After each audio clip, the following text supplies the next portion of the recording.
아가서 6장 3절 말씀입니다. 아가서 6장 3절 말씀 다 같이 읽을게요. 나는 내 사랑하는 자에게 속하였고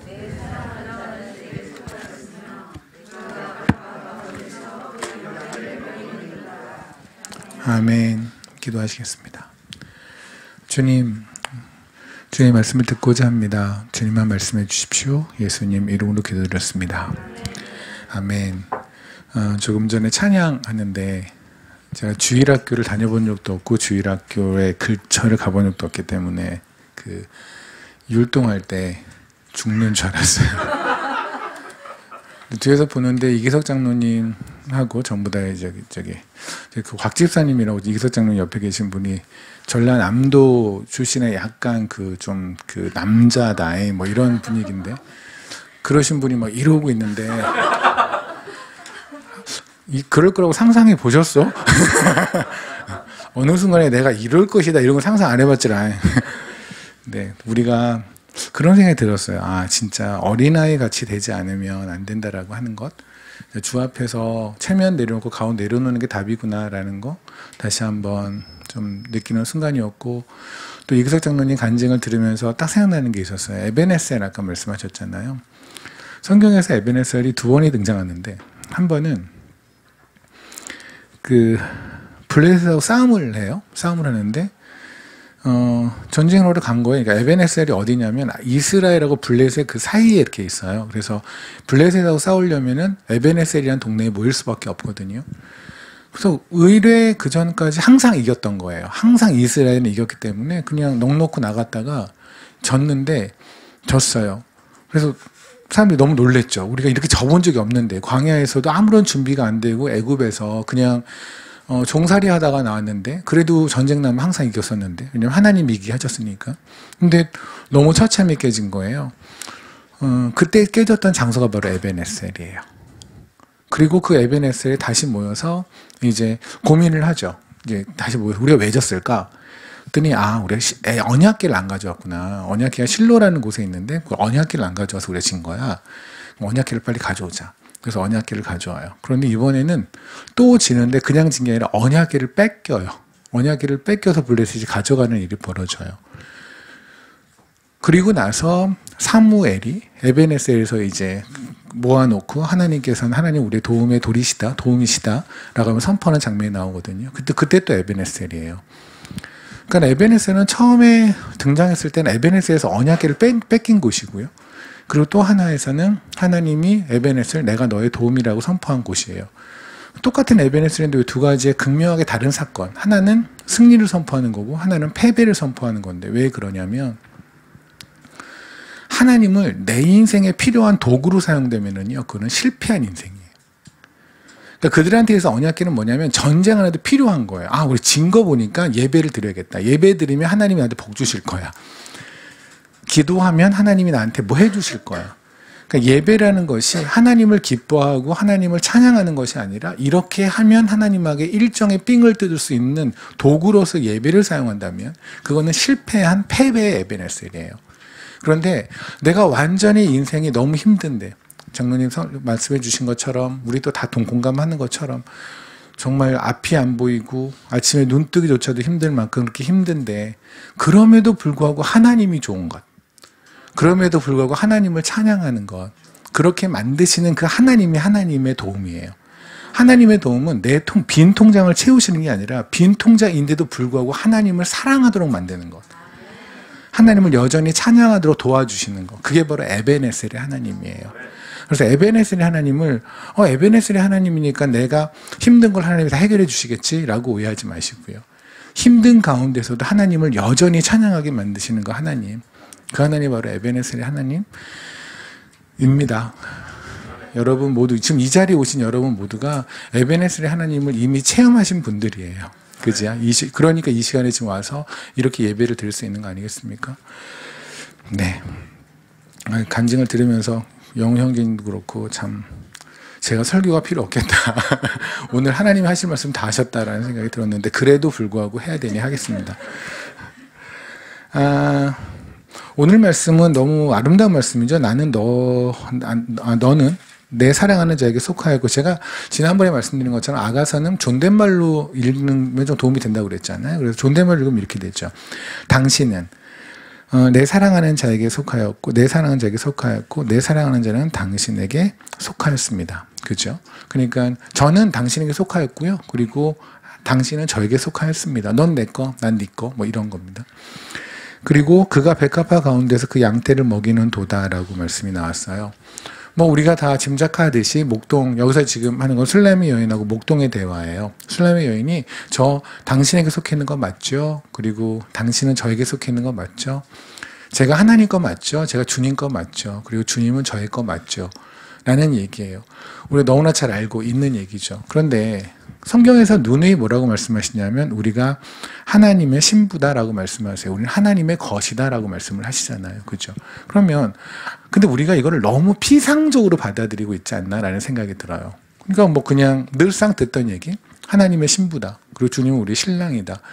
근데 과연 이것이 얼마나 정말 피비린내 나는 이야기인지, 이것이 이루어지기까지, 우리가 주님의 신부가 되기까지 어떤 일이 벌어졌는지에 대해서 우리가 정말 묵상을 한다면, 그렇다면 단순히 그냥 나는 주님의 신부구나 하고 그냥 퉁치면서 그냥 한번 희죽거리고 말린 문제가 아니라는 걸 깨닫게 될 것 같아요. 그것이 하나님을 아는 거예요. 우리가 하나님을 아는 것이 영생이라고 하잖아요. 예배에서 우리는 하나님 드러내주시고 말씀을 통해서 알리는 게 뭐냐면, 단순히 그냥 결론에서 우리는 하나님은 당신을 사랑하십니다. 우리 전도할 때 그런 얘기 잘 하잖아요. 요한복음 3장 16절. 그래서 하나님이 당신을 너무너무 사랑하여서 독생자를 주시기까지 사랑하세요. 근데 거기서 끝나면 그건 복음이 아니에요. 왜냐하면 그것은 하나도 기쁜 소식이 아니거든요. 왜냐하면 생각을 한번 해보세요. 제가 만약에 여기 지금 이제 다다음 주에 결혼하는 우리 전도사님과 그리고 현주 자매가 있는데, 근데 전사님이 현주 자매한테 어느 날 전화를 해서 내가 널 너무너무 사랑해. 현주 자매 좋겠죠? 나도 당신 사랑해. 그래, 나 죽으려고 내일. 그럼 얼마나 황당하겠어요. 뭐라고? 아니, 나 널 너무 사랑해서 내가 내일 죽을 거야. 이거 같은 얘기잖아요. 하나님 우리를 너무나 사랑해서 독생자를 십자가에 달렸대요. 이게 무슨 말이에요? 말이 안 되죠. 그러니까 이게 설명이 가능하려면 하나님의 거룩이 설명이 돼야 되고 우리의 죄가 설명이 돼야 돼요. 그래야 십자가에서 죽으신 주님의 그 사랑이 되는 거란 말입니다. 그래서 복음이 되려면, 복음이 기쁜 소식이 되려면 우리에게 나쁜 소식이 뭔지를 먼저 알려줘야 돼요. 어떤 게 왜 주님이 죽으셔야만 했는지에 대한 이야기가 있지 않으면, 그래서 성경의 말씀은 그거거든요. 그래서 하나님에 대한 이야기, 하나님이 누구냐면, 그리고 또 너희들은 누구냐면 이라는 걸 계속해서 설명해 주시잖아요. 오늘의 이야기도 마찬가지가 아닌가 싶어요. 우리는 주님의 신부입니다. 아멘이죠. 그런데 우리가 주님의 신부가 되기까지 어떤 일이 벌어졌냐는 거예요. 여러분 이제 자녀가 있으신 분들이 있을 텐데, 만약에 여러분의 자녀가 어느 날 여러분에게 왔어요. 이제 결혼할 나이가 됐는데, 근데 자기가 이제 이러이러한 사람이랑 결혼을 하겠다고 얘기를 합니다. 그런데 알고 봤더니 이 아이가 이 배우자라고 자기 결혼하겠다고 하는 그 사람이 지독한 병에 걸렸는데, 혹시 뭐 그런 거 아십니까? Sexually transmitted disease라는 단어가 영어로 보니까 되게 있어 보이죠. 성병이라는 단어가 영어로 말하면 뭔가 있어 보여요. 뭐든지. 성병에 걸렸는데 이게 지독한 성병에 걸린 사람을 데리고 자기가 결혼을 하겠다는 거예요. 근데 그걸 여러분이 안다면. 근데 이게 성병에 걸린 것이 단순히 뭐 수혈을 잘못했거나 아니면 뭐 그냥 뭐 목욕탕 갔다가 이런 게 아니라 진짜 문란한 성생활 때문에 지독한 성병에 걸린 사람이 있다고 칩시다. 그 아이랑 그 사람이랑 결혼을 하겠대요. 그 얘기만 듣고 여러분 그 결혼을 허락하시겠어요? 여러분의 자녀가 한다면? 말도 안 되죠. 그건 아니죠. 그렇지 않나요? 그럼 뒤집어 갑시다. 부모가 얘기를 하는 거예요, 자식한테. 너 얘랑 결혼해. 근데 얘가 어떤 애냐면 아까 말했던 그 놈이에요. 그러면 얘는 그래요. 아빠 엄마가 뭐 원하신다면 제가 결혼할게요. 기꺼이 결혼할게요. 할까요? 그럴 리가 없죠. 이 일이 벌어진 거예요. 누구에게? 하나님과 하나님의 독생자이신 예수 그리스도에게. 무슨 말씀이냐면 우리는 어떤 존재냐면요. 아까 제가 표현할 때 성병, 끔찍하죠. 생각만 해도 끔찍하잖아요. 그보다 더 끔찍한 병에 걸렸던 자들이에요. 레위기 13장을 잠깐 보시면.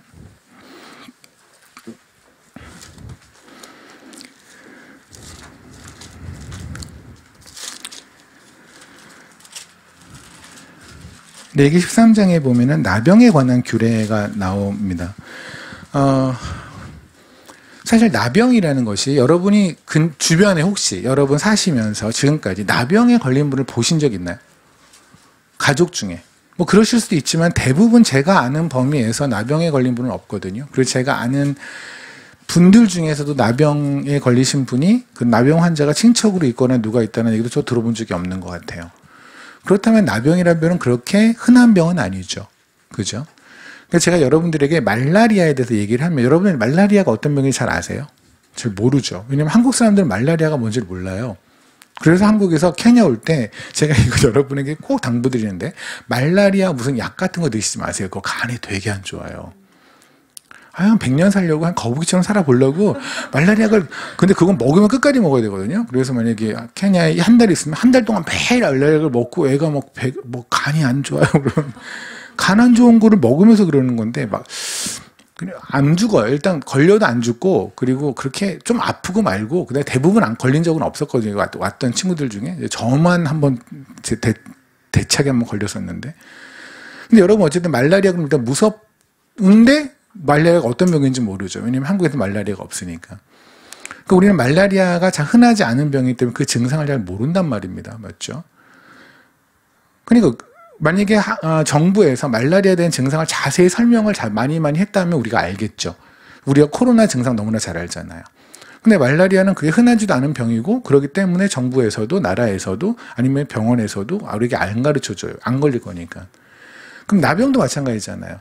나병이라는 병이 거의 대부분이 나병에 걸리지 않는데 그렇다면 나병에 대한 자세한 내용은 성경에 굳이 적을 필요도 없고 있어도 몇 줄 안 적어야 돼요. 맞죠? 왜냐하면 흔한 병에 대해서 더 많이 적어서야 되죠.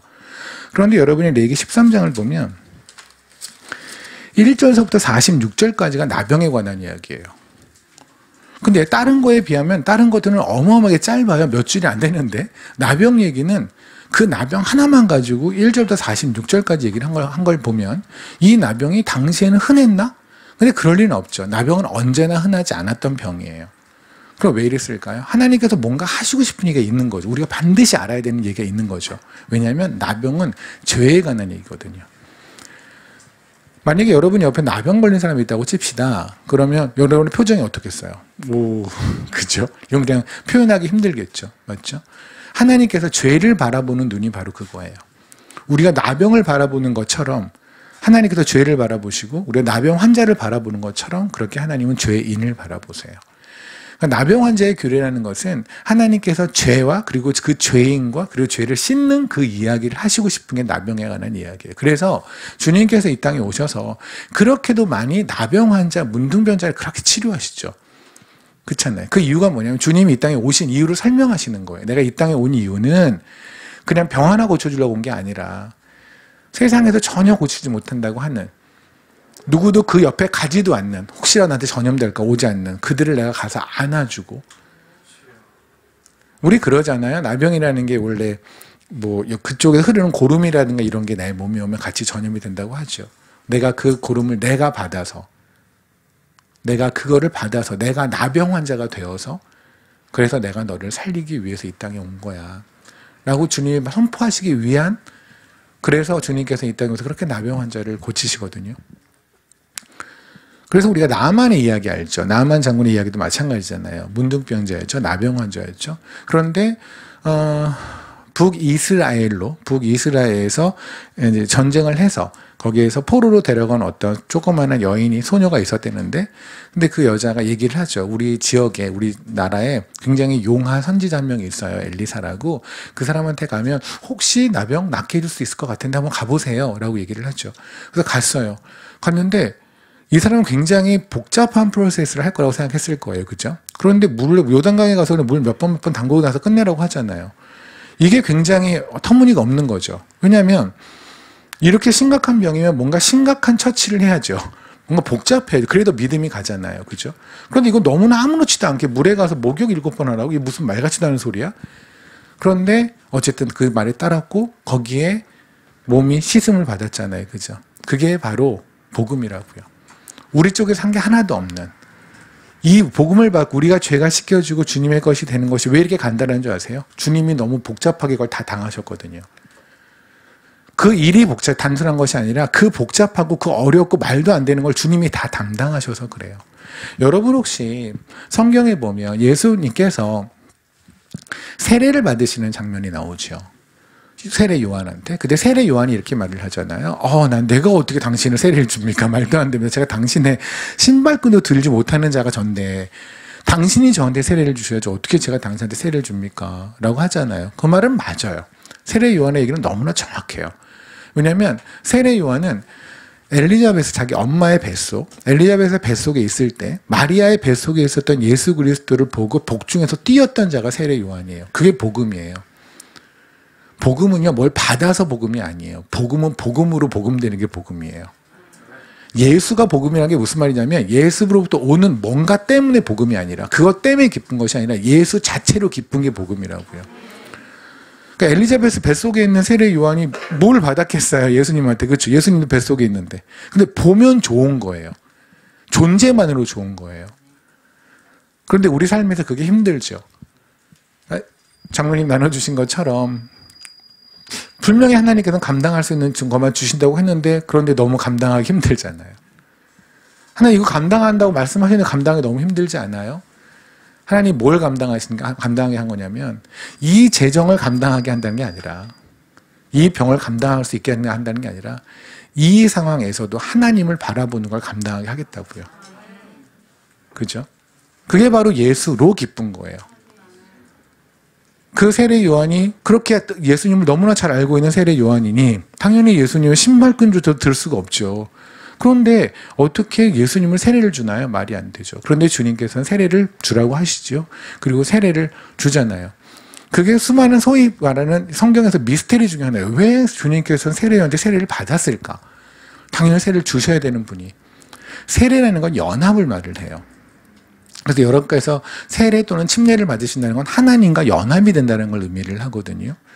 그럼 봅시다. 하나님께서 우리에게, 성령님이 우리에게 세례를 주면 우리가 성령님과 연합이 되는 거잖아요. 그러면 하나님이신 예수님이 인간에 의해서 세례를 받는다는 건 하나님이 인간과 연합이 되는 거죠. 맞잖아요. 그러면 하나님이 인간과 연합해서 좋을 게 있나요? 하나도 없죠. 우리가 하나님과 연합하면 이건 무조건 좋은 건데 하나님이 우리와 연합하는 건 하나 남는 게 없죠. 그건 그냥 손해잖아요. 그렇죠? 세례 요한이 그렇게 하기 전에 바로 전에 일어났던 사건이 뭐냐면 세례 요한이 이제 세례를 준다고 했더니 수많은 죄인들이 와서 그 요단강에다 제 죄를 자복을 하죠. 그러면 어떻게 되는 거냐면 하얀 물에 까만 잉크가 부어졌다고 생각하시면 돼요. 죄를 다 부었어요. 거기에 하얀 옷을 입으신 분이 들어가면 어떻게 돼요? 그 까만 잉크를 다 뒤집어 쓰겠죠. 그게 주님이 세례를 받으신 거예요. 우리의 죄를 다 뒤집어 썼다고요. 그러니 십자가에서 죽으셨을 때 우리의 죄를 뒤집어 쓴 상태로 죽으셨다는 거예요. 다시 말하면 주님께서 나병 환자가 되셨다고요. 주님께서 나병을 다 뒤집어 쓰고 그 나병 환자가 되어서 그러면 어떻게 돼요? 하나님은 우리가 나병 환자를 봤을 때 으악 이러는 것처럼 하나님께서는 십자가에 달린 예수 그리스도를 봤는데 오만 죄를 뒤집어 쓴 나병 덩어리가 거기 있는 거예요. 그럼 어떻게 되겠어요? 그걸 안 보죠. 얼굴 돌리신단 말입니다. 그럴 리가 없잖아요. 아니 예수님 성자 하나님과 성부 하나님은 태초 전부터 하나였어요. 언제나 아버지였고 언제나 아들이었어요. 언제나 눈을 마주하고 있었어요. 0.001초도 눈을 떼본 적이 없는 분인데 그 아버지가 눈을 뗐어요. 도저히 볼 수가 없는 거예요. 왜? 내 아들이 아니거든요. 십자가에 달린 그 자는 내 아들이 아니라 곽희문이라고 하는 더러운 죄인이 나병 덩어리가 달렸거든요. 그러니 어떻게 돼요? 고개를 돌리시죠. 성부 하나님이 고개를 돌리시니 그때 성자 하나님이 뭐라고 그러세요? 하나님 왜 나를 버리시나이까? 그렇게 해서 우리가 구원을 받았단 말입니다. 그러니까 이 이야기가 빠진 상태에서 그냥 주님이 날 신부로 부르셨다라고 한다면 이건 아무런 감흥이 없는 거예요. 그러니까 우리의 삶이 그냥 저를 비롯해서 우리가 그걸 자꾸만 까먹으니까 우리 인생이 막 가는 거예요. 주님의 신부라고 하지만 전혀 삶에서 주님의 신부다운 모습이 나오지 않는 이유가 바로 뭐냐면 이 과정을 자꾸만 까먹으니까. 나병의 특징이 혹시 뭔지 아십니까? 물론 더럽다, 끔찍하다 뭐 이런 거 있죠. 그런데 나병의 가장 큰 특징은 뭐냐면 고통을 느끼지 못하는 거예요. 나병은요 감각 손실이 가장 큰 거거든요. 그래서 나병의 증상 중에서 만약에 피부병 같은 게 생겼는데 감각이 사라진다 그러면 이거 나병을 의심해 봐라라고 얘기를 하잖아요. 그러니까 그건 어떤 거냐면 손이 썩는 거, 손가락이 썩는데 몰라요. 고통을 못 느끼니까. 그리고 어느 날 갑자기 봤는데 손가락이 없는 거예요. 그게 나병이에요. 툭 떨어져 나가고 발가락이 툭 떨어져 나가고. 우리가 세상에 있을 때 나병에 걸렸을 특징이 뭔지 아십니까? 세상에 학대를 받아도 못 느껴요. 세상에서 우리를 학대하는 거거든요. 우리를 유혹하고 우리에게 심각한 짐을 지음으로써 또는 그들이 유혹함으로써 우리를 계속해서 학대를 해요. 여러분이 왜 입에 일단은 맛있는 음식이 있는 거 얘는 일단은 건강에 안 좋다 쪽에 가깝잖아요. 그죠? 그런 거하고 비슷하겠죠. 세상에서 우리에게 달콤한 걸 계속해서 유혹하는데 우리의 영을 학대하고 있는 거라고요. 근데 우리는 그걸 몰라요. 그 고통을 느끼지 못해요. 우리는 그냥 좋은 거예요. 나병 환자였으니까. 근데 우리가 얼마나 감사한 줄 아십니까? 여러분 지금은요. 하나님이 내 삶에 없으면 고통스럽죠. 내가 세상을 쫓아가고 세상이 좋아서 막 그러더라도 또 그 돌아서 보면 하나님 멈추라는 곳에 멈춰서 보면 주여 주님 없었네요 하면서 힘들죠. 그 고통을 느끼는 게 은혜예요. 나병에서 살아났기에 고통스러운 거예요. 여러분 정말 이거는 여러분 꼭 기억하세요. 하나님 너무 힘들어요. 고통스러워요를 느끼는 것. 하나님이 없는 삶이 너무 힘들어하는 걸 느끼는 것. 그게 은혜예요. 우리는 그 자체가 없었던 사람이거든요. 우리의 몸이 다 잘라나가고 발가락이 다 잘라나가도 우리는 전혀 아픈지 몰랐던 사람들이에요. 하나님이 내 인생에 1일도 없었는데도 불구하고 우리는 괜찮았던 사람들이에요. 그런데 이제 이 순간에는 하다못해 말씀을 하루라도 이틀이라도 안 읽고 세상에 그냥 취해서 살면은 너무 힘들죠. 말씀을 이렇게 듣다 보면 가슴이 막 찢어지겠죠. 와, 그래도 산다고 열심히 사는데 또 아니네. 난 어떻게 하지? 그게 은혜예요. 여러분이 하나님의 그 은혜, 하나님의 손악 위에 사랑의 은혜의 손악이 있기 때문에 느끼는 게 바로 고통이란 말입니다.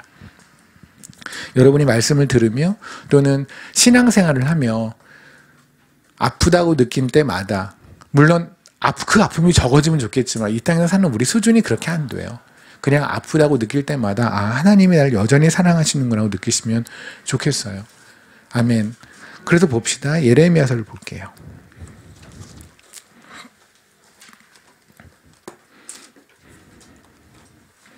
출애굽기를 먼저 볼까요? 출애굽기 2장을 먼저 보겠습니다.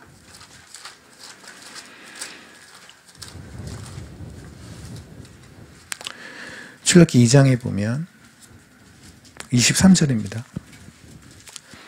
여러 해 후에 애굽 왕은 죽었고 이스라엘 자손은 고된 노동으로 말미암아 탄식하며 부르짖으니 그 고된 노동으로 말미암아 부르짖는 소리가 하나님께 상달된지라. 아멘. 애굽 안에 히브리인들이 있었던 시간은 430년이에요. 그죠? 430년이 있었는데 드디어 고통스러워서 부르짖어요. 이상하지 않아요? 430년 동안 뭐 했는데요? 하나님의 은혜가 임하지 않으면 고통을 못 느낀다니까요. 430년 동안 똑같이 거기서 종살이를 했어요. 애굽한테 몸만 핍박을 받았고 박해를 받았어요. 그런데 못 느껴요. 그게 고통인 줄 모르고 핍박인 줄 몰라요. 그런데 하나님의 때가 되어서 하나님의 은혜가 임하고 나면 그러면 그게 힘들어져요. 그래서 우리가 이렇게 모여서 이 좁은 공간에 모여서 예배를 드리면 얼마나 힘들어요. 마스크 쓰고 있고 그죠? 그런데도 불구하고 이 자리가 너무 사모되는 것은 우리한테 은혜가 임했기에 이 자리가 너무너무 기다려지고 이 자리가 너무너무 아름다워 보이고 이게 산소처럼 느껴지는 거란 말입니다. 아멘. 우리가 이렇게 하나님의 은혜를 받았어요. 그랬더니 뭐가 되냐면 예레미야서 33장입니다.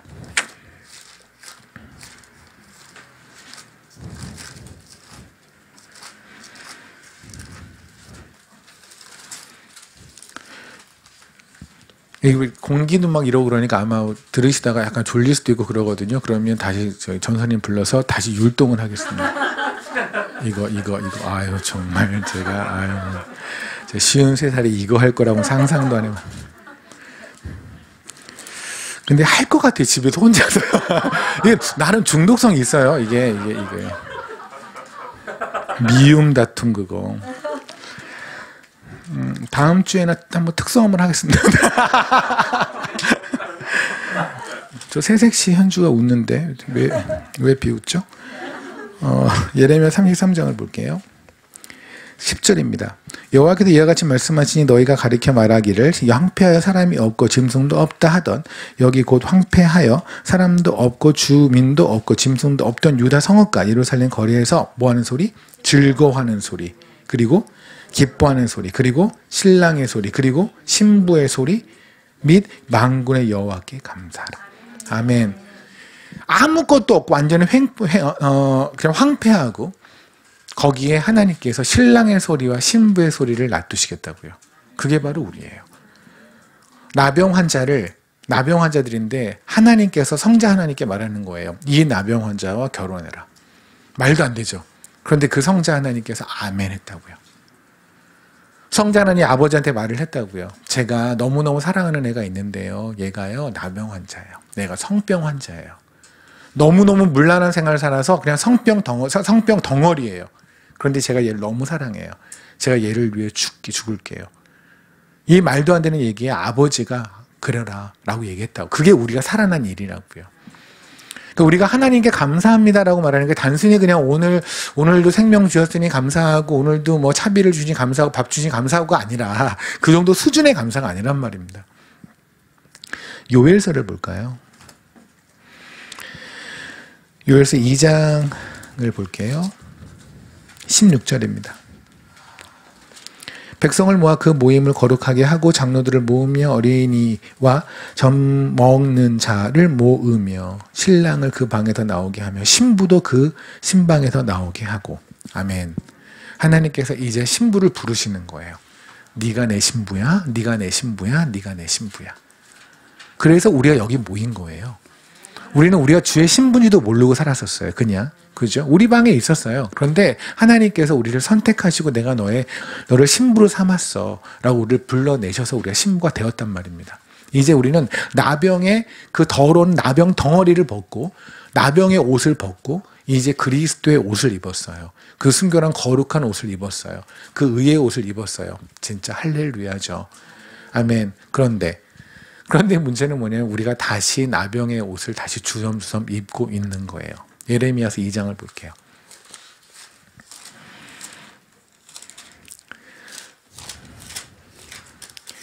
예레미야서 2장을 보면은요, 32절에 처녀가 어찌 그의 폐물을 입겠느냐, 신부가 어찌 그의 예복을 입겠느냐, 오직 그 내 백성은 나를 잊었나니. 세상에. 신부가 어떻게 예복을 잊을까요? 그죠? 신부가 되어서 우리가 신부가 될 때 입었던 주의 그리스도의 옷을 우리가 어떻게 잊을까요? 그죠? 그런데 그걸 잊는 녀석들이 있다고요. 그게 바로 이 내 백성들이라는 거예요. 얘네들이 나병 덩어리인 옷을 벗기고 그리고 내가 내 옷을 입혔는데 창세기에 보면 그러잖아요. 아담과 하와가 죄를 졌을 때 하나의 희생 제물을 만들죠. 그래서 가죽옷을 입히잖아요. 가죽옷을 입혔다는 건 어떤 동물이 죽었다는 거잖아요. 그죠? 산채로 가죽을 벗겼을 리는 없고 죽였다는 거는 뭘까요? 그게 바로 뭐냐면 인류에서 최초의 피예요. 최초의 피예요. 예수 그리스도. 주님의 그 살갗 벗어서 우리 입혀줬다고요. 그리고 우리는 그리스도의 옷이라고 말을 하잖아요. 그죠? 나병 덮여있는 그 더러운 나병 덩어리의 옷을 벗기고 그리고 주님의 옷을 입혔는데 얘네들이 그 신부의 예복을 다시 벗는다고요. 그리고 다시 나병의 옷을 입는다고요. 그게 우리 삶에 있단 말입니다. 아마 이렇게 말하면 너무 추상적이죠. 좀 더 구체적으로 볼까요? 잠언서 31장을 보면은요.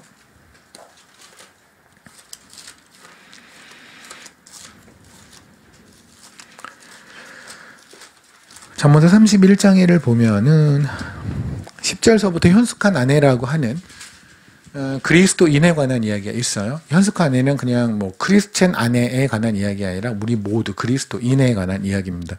거기에 보면 이런 말씀이 있네요. 13절에 그는 거는 크리스찬은 양털과 삼을 구하여 부지런히 손으로 일하며 라고 되어 있잖아요. 양털과 삼은 뭐를 말하냐면 우리 지금 겨울이죠. 겨울이 되면 두꺼운 옷을 찾게 되잖아요. 똑같죠. 이스라엘에서 유대에서도 추우면 양털을 덮어야 될 거예요. 그죠? 그러면 여름에는요. 우리 여름에는 딱 벗고 살 수는 없잖아요. 그러면 시원한 옷을 입겠죠. 한국 사람 같은 경우에 모시옷 같은 거 입겠네요. 그게 바로 삼이에요. 그러니까 양털과 삼은 뭐냐면 나를 보호해 주는 거. 여름에는 시원하게 날 보호해 주는 게 삼이고 겨울에 날 따뜻하게 보호해 주는 게 양털이에요.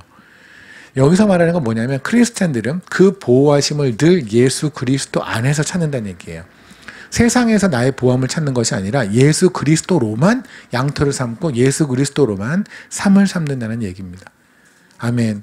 그런데 이게 변하게 되면 어떤 일이 벌어지냐면요. 이게 아까 말했던 것처럼 벗어버렸다 하나님이 벗겨주신 나병의 옷을 내가 다시 입고 나면 어떤 일이 벌어지냐면 호세아의 일이 벌어져요. 호세아서를 보면 호세아서에 등장한 일이 벌어지는데요. 호세아서 2장에를 보면 다시 음란으로 돌아간 여인의 이야기입니다. 5절입니다. 그들의 어머니는 음행하였고 그들을 업신 임신했던 자는 부끄러운 일을 행하였나니 이는 그가 이르기를 나는 나를 사랑하는 자들 따르리니 그들이 내 떡과 내 물과 내 양털과 내 삶과 내 기름과 내 술을 내게 준다 하였습니다. 물어보는 거예요. 도대체 너 무슨 일이니? 너 세상에서 몸팔던 애 내가 너 데려왔잖아. 내 아내 삼았잖아. 그런데 넌 도대체 왜 다시 나가서 또 음행을 하는 거야? 물어보는 거예요. 왜 그러는 거야? 무슨 문제가 있는 거니? 내가 너한테 뭘 그렇게 잘못하는 거니? 그랬을 때 이 여인이 하는 얘기가 뭐냐면 그 세상에서 나한테 양털과 삶을 준다고요. 무슨 말이에요? 세상이 나를 보호해 준대요. 이상하다? 우리의 보호하시면 예수 그리스도만 있잖아요. 그런데 우리가 진짜 원하는, 우리 이 육이 원하는 건 뭐냐면 법보다 주먹이 가까운 것 같은, 하나님이 주시는 보호함은 너무나 추상적이고 막연해 보이고 손에 안 잡히는 거, 비현실적인 거예요. 실감나지 않는 거예요. 그런데 돈이 주는 안정감, 명예가 주는 안정감, 이 세상에서 주는 보호함은 뭔가 실감나는 거예요. 현실적인 거예요. 그러니 세상에서 보호함을 찾는 거죠. 이해되십니까? 이게 바로 벗었던 나병을 다시 입게 되는 거예요. 잠언서 31장 말씀대로 우리는 양털과 삶, 보호함을 하나님에게서만 찾아야 되는데, 그런데 양털과 삶이라는 보호함을 우리가 세상에서 찾고 있는 거죠. 그러니까 하나님은 여전히 있는데 하나님인데 불구하고 우리는 늘 불안한 거예요. 하나님은 어디를 안 가세요. 그분은 한 번도 그분이 변한 적이 없으세요. 그런데 우리는 하나님은 여기 있는데 늘 불안해요.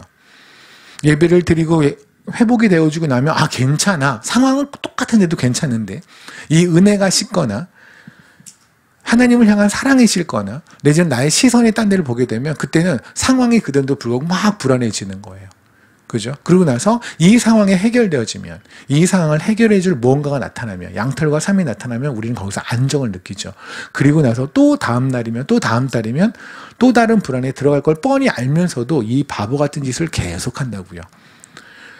이런 사람들이 만약에 나중에 천국을 가면은요, 전혀 안정을 못 느끼겠죠. 왜냐하면 천국엔 돈이 없을 거거든요. 천국엔 하나님밖에 없을 텐데요. 그렇잖아요. 제가 얘기했잖아요. 이 땅에서 신앙생활이라는 걸 한 번에 한 줄로 정리할 수 있을까요? 그건 불가능하겠죠. 그런데 굳이 정리하면 천국살이를 연습하는 것. 우리가 천국에 살 때 하나님밖에 없잖아요. 그죠? 하나님하고 나만 있는. 하나님으로만 좋게 해야 천국이 천국 되는 거예요. 맞죠? 그럼 예를 들어서 둘이서 이제 두 분이 결혼할 텐데 만약에 자매님이 했을 때 이 남편으로만 만족이 되고 남편을 볼 때 너무너무 좋아야지 이 신혼생활이, 이 결혼생활이 행복한 거잖아요.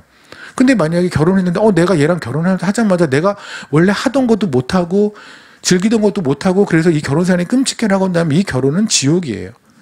우리는 하늘에 가면 여러분이 이 땅에서 우리 육이 즐기던 것들은 없을 거예요. 하나님만 계실 거예요. 그럼 이 땅에서 계속해서 하나님만 보는 연습을 해서 하나님으로만 즐거워야 천국이 정말 천국이 되겠죠.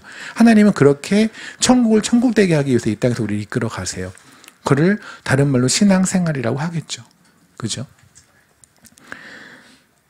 우리는 이런 일이 벌어진 거예요. 나병 환자를 건져줬더니 다시 나병의 옷을 입고 있는 일을 어떻게 할까요? 그죠? 근데 이런 일이 왜 벌어질까요? 그걸 왜 벌어졌냐면 그거를 아가서에서는 이렇게 설명하고 있는 것 같아요. 이런 일이 벌어지는 이유. 4절에 보면 내 사랑한 너는 디르사 같이 어여쁘고 예루살렘 같이 곱고 깃발을 세운 군대 같이 당당하구나. 제가 하는 기도 제목 중에 하나가 있는데 이걸로 가지고 찬양 절대 만들지 말기를. 이거 솔로몬이 한 얘기거든요. 근데 분명히 또 어떤 분이 이거 갖고도 찬양 만들어가지고 디르사처럼 여여쁘고 이런 얘기를 만들지 않을까. 저는 만들 가능성이 없어요. 음악적인 소양이 1도 없기 때문에. 근데 아무튼 누군가가 만들지 않기를 바랍니다. 이거는 사탄이 하는 얘기예요. 사탄이 뭐라고 그런 거냐면 내 사랑아 너는 디르사같이 어여쁘고 예루살렘같이 곱고라고 하잖아요. 디르사같이 어여쁘다가 뭘까? 디르사가 뭘까요? 제가 다시 얘기할게요. 우리가 왜 다시 세상에서 양털과 삼을 구하냐면 우리가 왜 다시 세상에 그 나병 옷을 다시 입냐면 그 이유 중에 하나가 뭐냐면 우리가 디르사로 돌아가서 그래요. 디르사에서 그래요. 근데 이 모습을 보면 사탄이 너무 좋아하는 거예요. 사탄 당연히 좋아하겠죠. 우리가 하나님을 떠나면 너무 좋아하잖아요. 그죠? 그러니까 사탄이 하는 일은요, 여러분의 건강을 망치거나 사업을 망치거나 이게 사탄이 하는 일의 포인트가 아니에요. 포커스는 뭐냐면 만약에 여러분이 부유함으로써 하나님을 떠날 것 같다 그러면 사탄은 기꺼이 여러분에게 부유하게 만들 수 있어요. 만약에 여러분이 아픔으로써 하나님을 떠난다고 한다면 그러면 기꺼이 여러분을 아프게 할 수도 있어요. 여러분이 만약에 건강해서 난 건강이 회복됐으니까 제대로 골프나 한번 쳐보자. 그래서 하나님을 또 떠날 거라면 여러분에게 기꺼이 건강을 허락해 줄 수도 있어요. 물론 그 모든 건 하나님의 섭리 안에 있지만 사탄은 분명히 그런 일을 할 수 있단 말입니다. 그죠? 그러니까 사탄이 하는 일은 딱 하나예요. 우리가 하나님을 안 쳐다보는 것. 그러니까 하나님을 안 쳐다보면 사탄은 사탄의 승리가 돼서 너무 좋아요. 그래서 우리는 너무 이쁘다고 그래요. 잘했어. 그리고 만약에 우리가 하나님을 바라보면 사탄은 그렇게도 화를 내죠. 그러니까 지금 솔로몬이 그러는 거예요. 너 너무 이뻐. 너 디르사같이 이뻐. 하긴 뭐 디르사가 뭔지를 알아야 그게 디르사도 그죠? 그러니까 이게 사실 성경을 모르는 것도 뭐 은혜예요. 그러니까 이게 알면 이게 성경 디르사를 뭘 알면 뭐 나를 디르사로 보는 거야? 이렇게 할 텐데 디르사같이 보면 디르사 디르사같이 어여쁘다고 왜 우리를 칭찬해? 디르사가 뭔데? 일단 첫 번째, 디르사는 어디냐면 이스라엘의 지도가 있잖아요. 그럼 요단강이 있죠. 요단강을 건너서 이렇게 들어왔잖아요. 그건 다 아시죠? 한강 건너 들어왔나요? 요단강을 건너 들어왔잖아요. 이때 요단강을 이렇게 해서 동쪽이 있고 서쪽이 있죠. 그러면 당연히 요단강을 건너 들어온 걸 우리는 구원이라고 생각해도 괜찮겠죠. 그 이유는 뭐냐면 이렇게 생각해 보세요. 제가 몇 번 설명했는데 창세기에서 보면 아담과 하와가 죄를 지고 쫓겨나잖아요. 그때 어디로 쫓겨났다라는 얘기가 없어요. 그런데 그거는 그냥 IQ가 3에서 4 사이면 이해를 할 수 있는 게 하나 있어요. 성경에 무슨 말이냐면 그들을 쫓아내고 에덴 동쪽에다 불칼을 뒀다 그랬거든요. 그러면 이들이 어디론가 쫓겨났는데 동쪽에다 불칼을 뒀다는 얘기는 일로 쫓겨난 거죠. 그래서 못 들어오게 여기다가 지금 어떤 세큐리티를 놓은 거잖아요. 못 들어오게 하려고. 군인을 놓은 거예요. 너 들어오지 마 이렇게. 그래서 나중에 그러면 하나님에게서 멀어요. 하나님 쫓겨난 자들은 일로 당한 거죠. 그럼 하나님이 다시 돌아와라. 그럼 어떻게 와야 돼요? 이렇게 돌아와야 되죠. 그래서 요단 서쪽에서 동쪽으로 들어가는 거예요. 이스라엘이라는 것은 하나의 큰 에덴이라고 생각하시면 돼요. 그게 이스라엘의 에덴이라는 게 아니에요. 피지컬하게. 그게 영적인 의미에서. 그래서 서쪽 이렇게 쫓겨났던 사람들이 이렇게 왜냐하면 생각해 보세요. 이집트면 애굽은 밑에거든요. 그러면 이렇게 들어가면 편해요. 근데 굳이 이걸 이렇게 돌려서 이렇게 들어가게 하신 이유가 뭐냐면 나갔던 문으로 들어와야 되거든요. 그래서 성문이 그 성전 있잖아요. 성전의 문이 하나예요. 동문 하나밖에 없는 거예요. 동쪽 이 문으로 들어오라고. 그러면 동문을 통해서 들어오면 이제 구원을 받는다고 우리가 생각해 봅시다. 그런데 디르사가 어딘지 아세요? 요단강을 중심으로 서쪽과 동쪽에서 동쪽 넘어와서 바로 있어요. 이게 디르사예요. 여러분 왜 지하철을 타면 안쪽이 변데도 불구하고 꼭 문에만 이렇게 막 서 있죠. 그래서 왜 예전에 모르겠어요. 요새 버스는 어떤지 모르겠는데 예전에는 버스 아저씨들이 이렇게 털기를 했어요. 워낙 입구 쪽에만 있으니 가다 한 번씩 이렇게 서요. 그러면 훅 한 번씩 몰려가지고 이렇게 정리를 해줘요. 아저씨가. 노련하신 분들은. 요새는 또 그렇게 하면 또 불만이 있겠죠. 근데 예전에는 저희 때는 다 참았어요. 그런 거. 머리가 부딪히면서도 막 죄송해요. 그러고 다 참았는데. 근데 왜 이렇게 입구 쪽에만 있을까요? 근데 가만히 보면 이 사람들은 앞으로 열정거장 후에 내릴 거예요. 그런데도 꼭 입구에만 이렇게 있어요. 아마 여러분들 지하철 타면 그 입구에 이렇게 달라붙어 있지 않아요? 그냥 이렇게 봉에? 봉춤을 추는 것도 아니고 봉에만 달라붙어서 확 이러고 있잖아요. 왜요? 그냥 들어가면 불안한 거예요. 깊이 들어가면. 이게 크리스찬들이 깊이 못 믿는 거예요. 입구에 있어요. 입구에. 언제든지 나가려고. 그러니까 이렇게 깊이 들어가면 예수만 남는 거거든요. 안 보이잖아요. 예수밖에 없는 거잖아요. 이렇게 되는 게 너무 싫은 거죠. 그러니까 적당히 세상과 발을 건쳐놔야 돼. 그래야지 안심이 되는 거죠. 그러니까 디르사라는 곳이 딱 어디냐면 요단 돌아가서 바로 있어요. 요게 디르사예요. 그러니까 요 신앙, 디르사의 신앙이란 건 뭐냐면 세상을 언제든지 바라보고 세상을 언제든지 사랑하고, 아니 사랑을 이미 세상과 하나님을 동시에 사랑하는 상태. 그게 아마 디르사가 아닐까 싶어요. 일단 디르사라는 성경에서 어떻게 등장을 하냐면요, 이렇게 등장을 합니다. 열왕기 상을 잠깐 보시면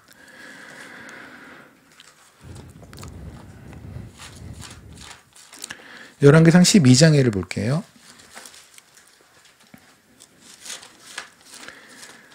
열왕기상 12장에를 보면 여로보암을 통해서 하나님께서 북이스라엘을 세우시는 그런 이야기가 나옵니다. 거기에서 25절을 볼게요. 여로보암이 에브라임 산지에서 세겜을 건축했어요. 세겜을 건축하고 나서 여로보암이 여기다가 여러분이 잘 아시는 그 금송아지를 베델과 단에다 놓고 아주 예배를 깡그리 망쳐버리는 일을 해요. 그리고 나서 열왕기상 14장을 보면은요, 14장에 보면 제가 지난번에 말씀드렸는데 여로보암의 아들이 죽게 되는데, 그때 아들이 죽게 됐을 때 그 일이 어디서 벌어지냐면 17절, 여로보암의 아내가 일어나 디르사로 돌아가서 집 문지방에 이를 때 그 아이가 죽은지라. 그러면 지금 아이가 죽는 시점에서는 그러니까 아들이, 자기 아내와 아들이 살고 있는 데가 디르사라는 거죠. 그렇지 않아요? 우리 보통 대통령과 그의 아내가 같이 살아야 되잖아요. 그렇죠? 그러면 처음에는 세겜에 지었지만 그 다음에 여로보암은 분명히 자기의 수도, 그러니까 자기가 사는 그 왕궁을 디르사로 옮겼을 거예요. 그리고 나서 이 디르사가 어디까지 가냐면, 혹시 오므리 왕조로 들어본 적 있을지 모르는데 아합 알죠? 아합 들어보셨죠? 아합의 아버지가 오므리인데 오므리일 때까지 디르사였어요. 그러다가 오므리 다음에 이제 그 사마리아라는 땅을 사가지고 거기서 수도를 바뀌면서 그 뒤에 수도가 바뀌어지거든요. 근데 어쨌든 간에 하나님이 보시기에 제일 악하다라는 사람들, 그냥 대표주자들, 그냥 악당들 대표주자들이 너무너무 사모했던 수도가 어디냐면 디르사라는 곳이에요. 근데 그것은 제가 어떻게 생각할 수 있냐면, 거기에 보면 여로보암이, 우리가 여러분 성경을 읽다 보면 여로보암 그러면은 사람들이 뭘 잘못하면 여로보암의 죄를 따르고 이렇게 쓰잖아요. 그죠? 여로보암의 죄를 따르다는 게 뭘까요? 우리는 보통 그래요. 그냥 죄라는 거를 이 세상에 있는 우리의 행위에서 쫓아가려고 그러거든요. 그래서 누군가가 뭐 음란하다, 내지는 누군가가 뭐 술을 먹었다, 뭐 누군가 담배를 피웠다, 이런 거를 가지고 죄를 이렇게 막 정죄를 하거든요. 물론 그것도 죄죠. 그렇게 하면 안 되죠. 그런데 하나님이 정말 보시는 죄는 그것보다는 다른 데 있단 말입니다. 무슨 말이냐면, 성경에서 여로보암의 죄를 쫓아다니는 걸 너무 많이 들으셨을 거예요. 그죠? 그리고 잘하는 사람은 다윗의 길을 쫓아갔다고 얘기하잖아요. 여로보암의 죄를 쫓아갔다가 뭘까요? 성경에서 여로보암이 특별하게 무슨 음란한 죄를 졌다는 게 없어요. 성경에 없어요. 이상한 음식을 먹었다는 얘기가 없어요. 여로보암이 한 건 바로 뭐냐면, 여기 열왕기 상에 있는 이야기인데, 첫 번째가 금송아지를 베델과 단에다 둔 거예요. 근데 금송아지를 베델과 단에 뒀다라는 걸 여러분이 그냥 금송아지를 섬겼구나, 뭐 이렇게 하나님이 아닌 또 다른 우상을 섬겼구나, 이렇게 생각할 수 있는데 그 정도 수준의 얘기가 아니에요. 이 얘기는 보세요. 먼저 당시에 여로보암 때에 있었던 이스라엘의 백성들이 완전히 바보는 아니겠죠. 그렇지 않나요? 그들도 생각하는 사람들이었고, 어찌 보면 하나님에 대한 지식이라고 한다면 우리보다 훨씬 더 깊었을 수도 있어요.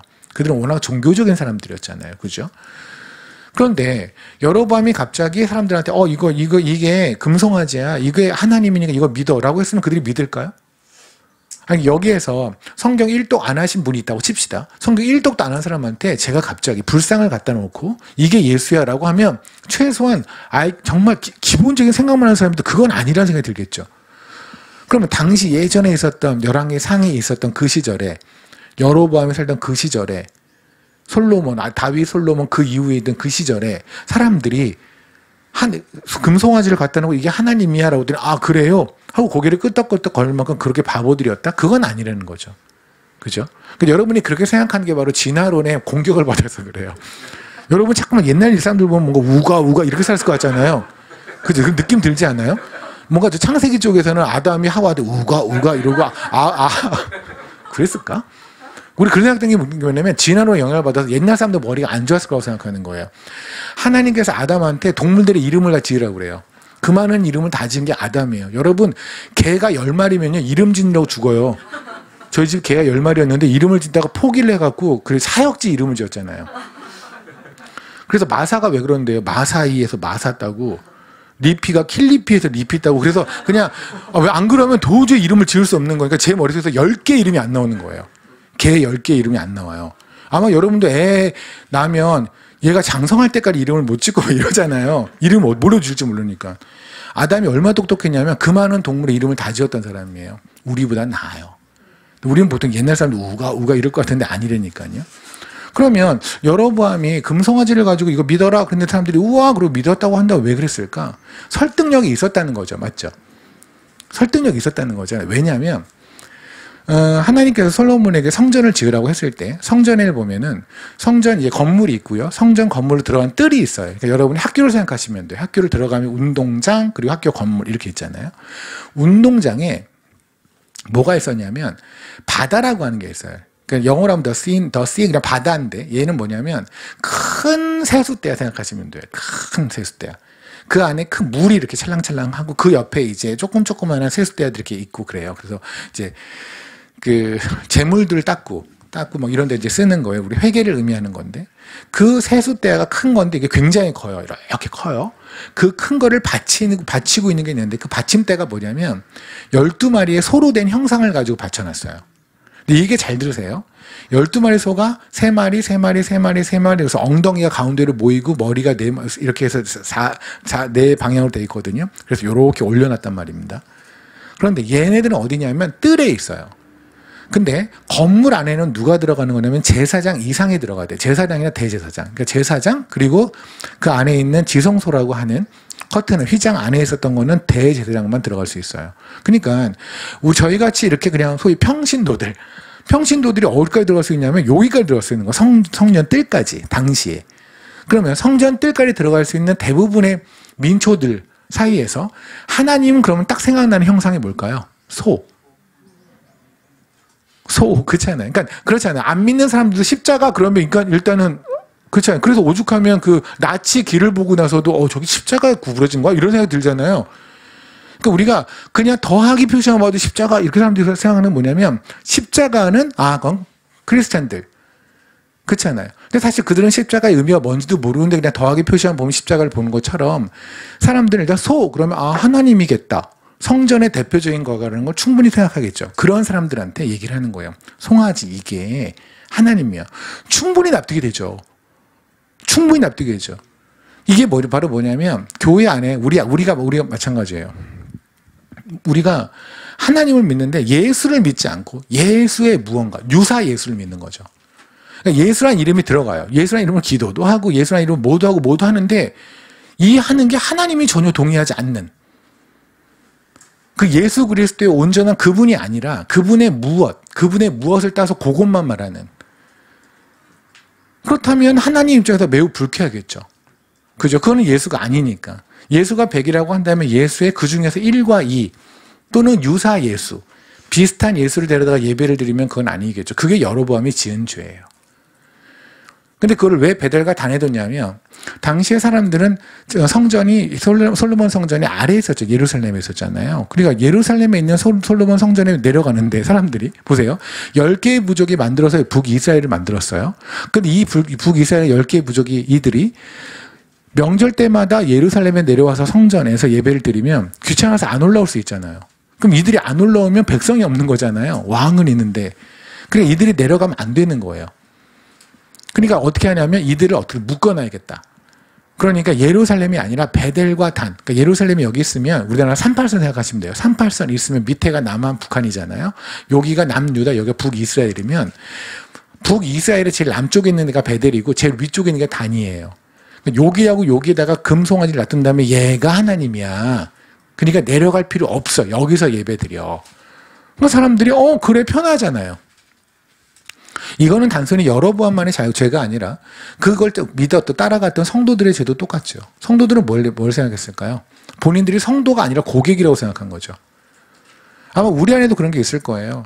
내가 교회에 은혜를 끼치겠다는 생각 안 하고 교회를 막 판단하고 교회에서 은혜를 내가 원하는 은혜가 이건데 이 색깔의 은혜가 안 오니 이건 아니야. 그러니까 내가 지금 고객이 된 거죠. 여러분은 그 짓을 할 수 있어요. 그걸 할 수 있어. 어디서 백화점에서 했으면 돼요. 그렇잖아요. 내가 돈을 냈으니까, 내가 레스토랑에 돈을 냈으니까 난 그 짓을 할 수 있어요. 그렇잖아요. 내가 이만큼의 돈을 냈는데 그만큼의 난 서비스를 받는 게 옳은 거잖아요. 그렇죠. 그런데 교회는 아니라고요. 교회는 저번에 우리가 나눴죠. 도피성의 이야기할 때 나눴잖아요. 다 살인자들이 모였다니까요. 다 똑같은 것들. 차이점이라면 하나 죽였냐, 둘 죽였냐, 아니면 연쇄살인범, 죄송합니다.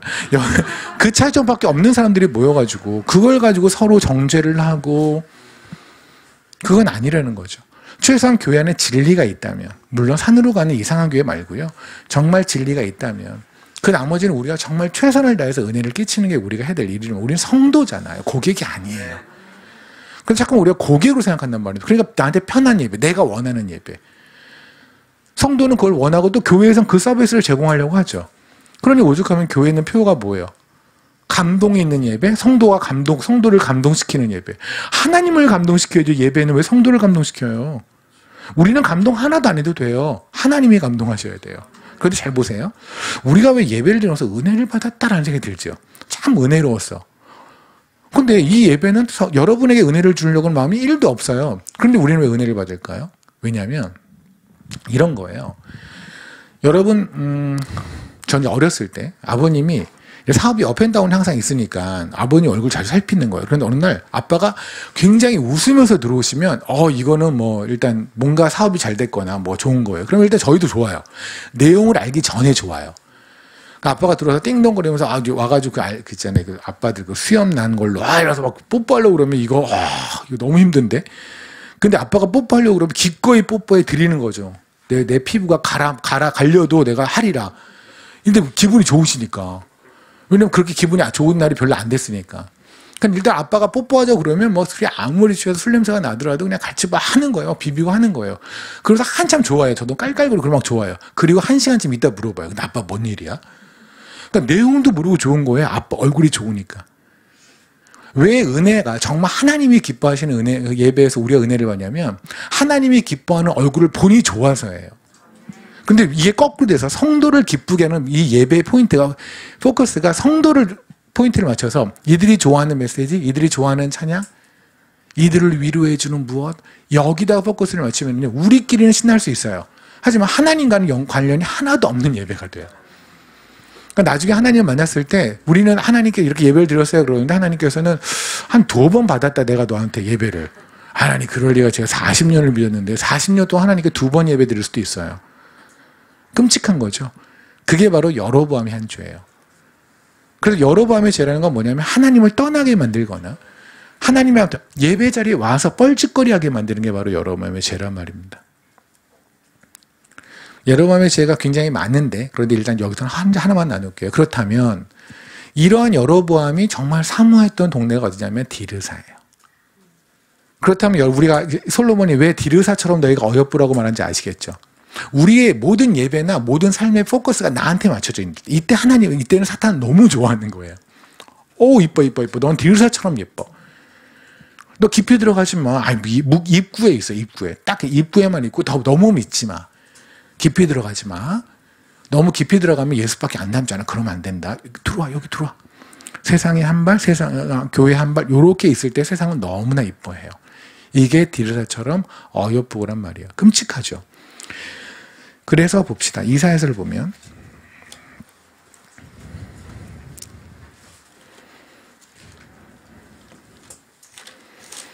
그러니까 말씀을 보면 참 그래 하나님께서는 단 한마디도 그냥 안 쓰세요. 그죠? 그냥 지나가면서 쓰던 말이 없어요. 이사야서 44장을 볼게요.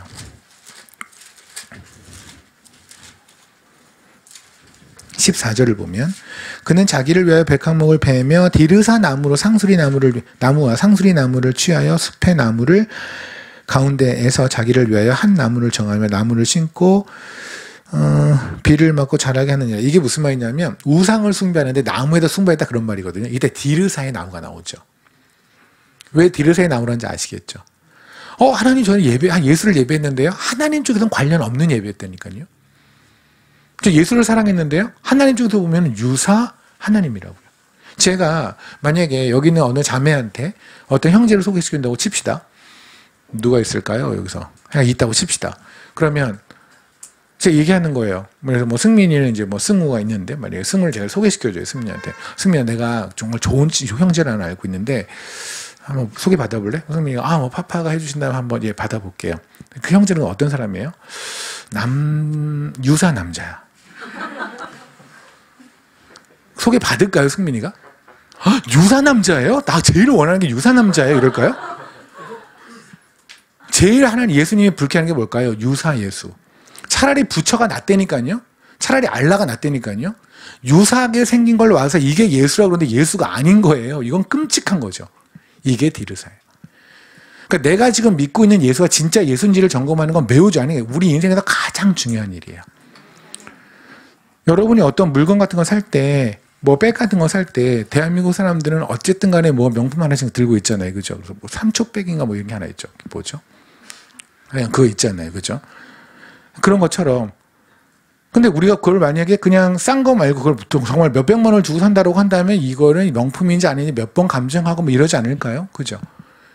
아니, 그것보다 1000배나 억배나 더 해야 되는 게 바로 뭐냐면 내가 지금 믿고 있는 예수가 진짠가? 내가 드리는 예배가 진짠가? 내가 지금 듣고 있는 말씀이 진짠가? 이거를 점검하는 거는 제일 중요한 일이에요.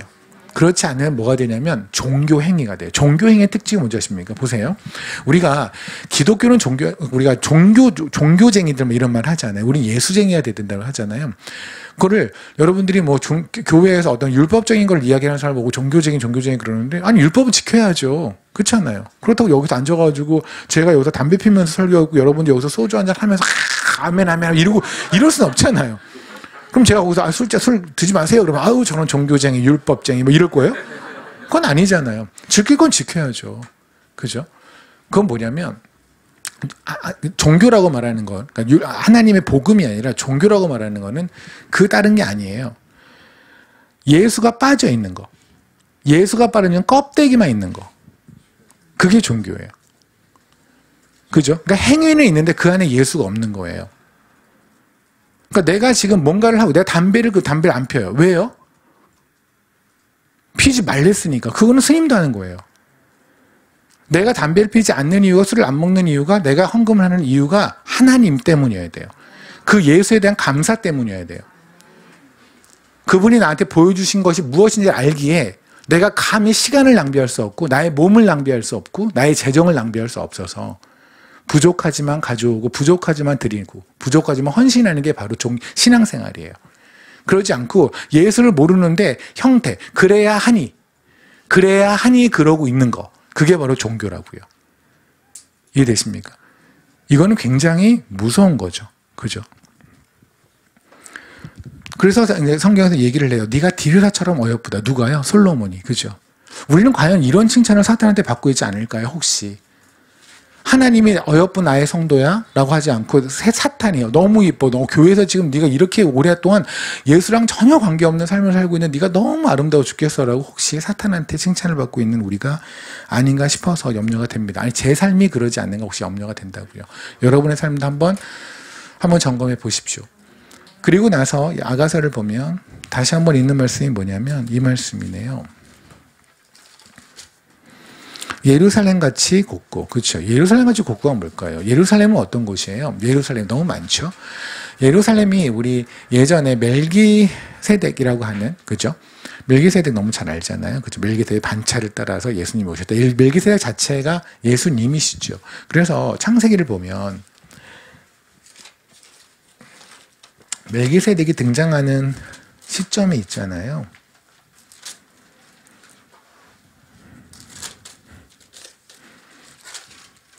14장입니다. 창세기 14장을 보면 전쟁에서 이겼습니다. 롯을 구했습니다. 그리고 나서 17절에 보면 아브라함이 그돌라 오벨과 그와 함께한 왕들을 쳐부수고 돌아올 때 소돔 왕이 사회 골짜기 곧 왕의 골짜기로 나와 그를 영접하였고 살렘 왕 이때 살렘이 바로 샬롬이거든요. 이게 바로 예루살렘이에요. 예루살렘 그때 샬롬 평강이라는 뜻이죠.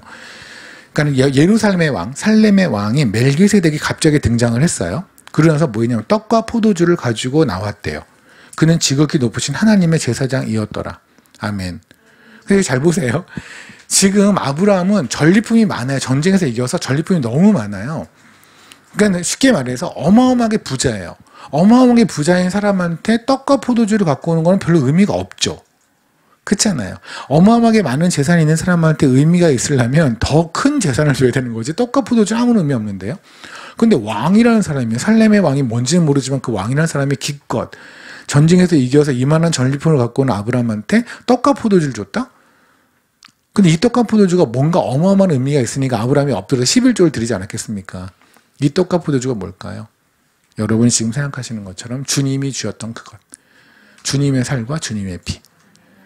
멜기세덱이 바로 예수 그리스도라고요. 그 주님이 나의 살과 나의 피를 너한테 줄게 라는 거에 아브라함은 자기의 모든 삶을 드리겠다라는 증표로서 그 약속의 하나의 방편으로서 하나의 모습으로서 11조를 드리게 되죠. 이게 바로 이 얘기잖아요. 그죠? 그렇습니다. 예루살렘은 어떤 곳이냐면 예수 그리스도가 있으신 곳, 그리고 예수 그리스도 우리를 자녀 삼아 주신 곳이 바로 이곳이에요. 그래서 창세기 22장을 보면은요. 창세기 22장에 우리가 잘 알고 있는 이삭을 번제로 드리는 이야기가 나오죠. 그죠? 그때 이삭을 번제로 드리려고 딱 했어요. 그래서 죽이려고 했어요. 근데 갑자기 멈춰라 라고 하시죠. 그리고 나서 저기는 숫양이 하나 있어. 숫양의 뿔이 저기 걸려 있어. 그래서 그 숫양을 가져다가 제물로 드려라고 하셨잖아요. 그죠? 그래서 여러분 왜 보면 구원의 뿔이라는 말 쓰죠. 그 구원의 뿔이 그거예요. 숫양이 나뭇가지에 그 뿔이 걸려가지고 거의 걸려서 그 숫양이 제물이 된 거잖아요. 그게 바로 구원의 뿔이라고요. 그게 바로 예수 그리스도시라고요. 이해되십니까? 근데 그 산이 바로 뭐냐면 모리아 산이에요. 그러니까 아브라함이 이삭을 바치려고 했는데 결국 이삭을 바치지 않고 숫양이 대신 죽음으로 이삭이 살아난 곳. 그게 바로 모리아 산인데 이 모리아 산에서 어떤 일이 벌어졌냐면 사무엘 하를 보시면 사무엘하 24장입니다. 사무엘하 맨 마지막 장이에요. 16절을 볼게요. 16절에 보면 이제 사무엘하의 이야기는 그럽니다. 다윗이 인구조사를 하죠. 다윗이 인구조사를 한 다음에 하나님께서 너무 화가 나셔서 다 쓸어버리신다고 하면서 전염병으로 7만 명을 죽였을 때의 이야기예요. 그래서 약간 전염병으로 7만 명을 죽였다는 얘기는 지금 코로나로 우리나라에서 몇 명 죽은지 모르지만 그건 뭐 진짜 지금 생각해도 끔찍한 거죠. 그렇죠? 지금같이 뭐 방역이 있고 뭐 이럴 때도 아니고 그냥 속수무책으로 죽어가고 있을 때 그때 다윗이 하나님 이제 멈춰 주십시오라고 할 때 그때 어떤 일이 벌어졌냐면 16절 볼게요. 천사가 지금 죽음의 천사예요. 죽음의 천사가 막 쓸어가고 있을 때 천사가 예루살렘을 향하여 그의 손을 들어 멸하려 하더니 여호와께서 이 재앙 내리심을 뉘우치사 이때 뉘우쳤다는 건 오해하지 마세요. 그냥 멈추었다는 얘기 하나님 후회하셨다는 얘기가 아니에요. 백성을 멸하는 천사에게 이르되 족하다 이제는 내 손을 거두라 하시니 여호와의 사자가 여부스 사람 아라우나의 타작마당 곁에 있는지라. 이때 아라우나 타작마당이 어디냐면 모리아산에 있어요. 모리아산이 뭔데요? 하나님의 저주가 멈춘 곳. 이삭을 죽여야 되는데 이삭을 죽이지 않고 숫양을 죽인 곳. 원래는 다 죽어야 되는 건데 하나님의 저주가 멈춘 곳. 그게 바로 모리아산인데 이 모리아산에 지어진 게 뭐냐면 역대하를 잠깐 보실래요? 역대하 3장입니다.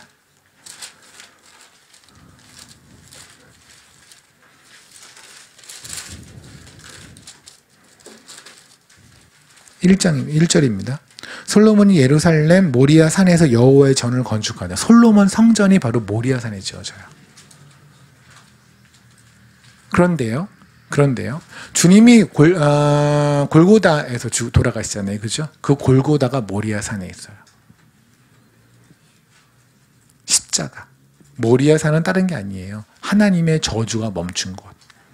근데 그 저주가 그냥 취소된 것이 아니라 그 저주가 한 곳에 쏟아진 곳. 숫양한테, 예수 그리스도한테 다 쏟아져서 우리가 살아난 곳. 그게 바로 예루살렘이에요. 예루살렘은 우리가 그러잖아요. 샬롬이라고 하잖아요. 평강. 평강이 왜 평강이에요? 우리 그러잖아요. 평강. 우리 보통 세상에선 그러죠. 안녕하세요. 그러면 사실 제가 요새 안녕하지 못합니다. 제가 요새 힘들어서. 그죠?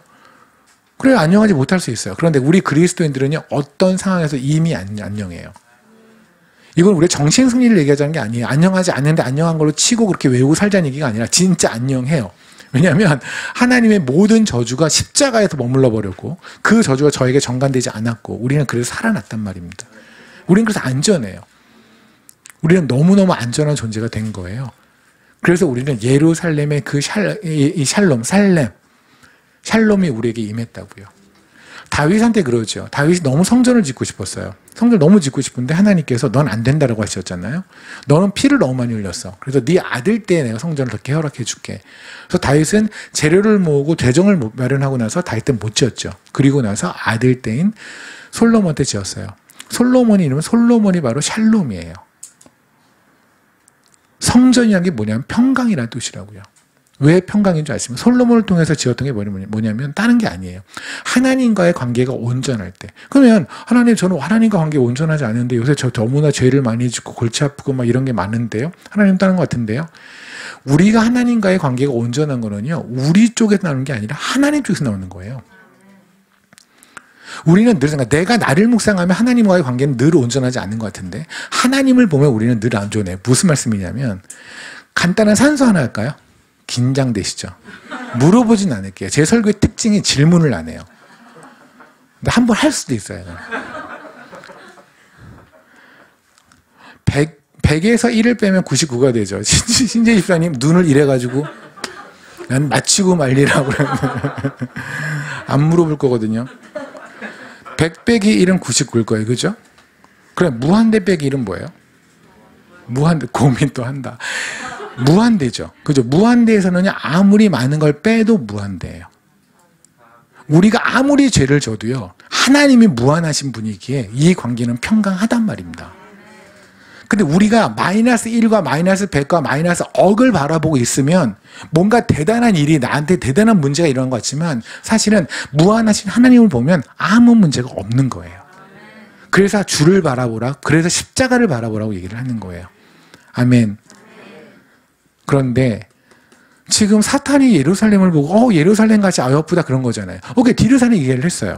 디르사는 상태 자체가 이상한데 예루살렘은 우리가 평강해야 될 곳인데 근데 이 예루살렘이 우리가 예루살렘으로 평강하는 건 뭐냐면요. 십자가를 죽고 사는 문제로 받아들였을 때 십자가가 죽고 사는 문제에서 우리가 살아버린 문제라고 한다면 십자가는 무한한 평강이죠. 그렇잖아요. 그러니까 우리가 죽을 것 같아서 병원에 실려갔어요. 그래서 살았어요. 그러면 평강한 거잖아요. 그런데 간혹가다 우리 왜 그 재벌 총수님들 이런 분들 이렇게 무슨 검찰의 조사를 피하기 위해서 가끔 입원하시는 경우 있죠. 안 아픈데. 느닷 휠체어를 타시고 들어가는 경우 있잖아요. 그럼 느닷 휠체어를 타고 들어가시는 분들은 이분들한테 병원은 죽고 사는 문제가 아니죠. 먹고 사는 문제잖아요. 그러니까 들어가갖고 나 당연히 병원밥을 먹기 싫죠. 그런데 뭐 비서들 얘기해야겠죠. 아주 기자들이 있고 그러니까 일단 병원밥을 잠깐 한 이틀이라도 드셔줘야 좀 될 것 같습니다. 좀 드셔주십시오. 그럼 먹으면서 그래서 불평하겠죠. 이들한테 병원은 먹고 사는 문제예요. 그런데 진짜 몸이 아픈 사람들, 진짜 죽을 듯 앓던 사람들은 병원은 죽고 사는 문제예요. 그 죽고 사는 문제에서 살아났다, 난 병이 나았다라고 한다면 이 사람은 무한 평강이죠. 그렇잖아요. 십자가 바로 뭐냐면 이 죽고 사는 문제란 말입니다. 영원히 죽는 것들이 영원히 살아난 문제예요. 그러니까 십자가를 죽고 사는 문제로 본다면 나의 지금 현재 재정의 상태라든가 나의 건강의 상태나 나의 자녀의 문제나 이걸 가지고 내 평강이 흔들릴 리가 없다고요. 난 이미 영원히 살았는데 뭘 나를 흔들 게 뭐 있어요. 그죠? 그러니까 나는 제가 뭐 엊그저께 잠시 이제 한국만으로 이렇게 응급실을 가끔 가네요. 근데 몸이 좀 힘들어서 호흡이 좀 힘들어서 갔다가 나왔는데 이제 뭐 그 약을 먹고 괜찮아졌어요. 지금도 아주 건강합니다. 기도해 주셔서. 근데 나왔어요. 그냥 갈 때는 제가 원래 택시 같은 걸 잘 안 타는데 어쩔 수 없이 택시를 탔어요. 나올 때는 뭐 버스를 타고 왔어요.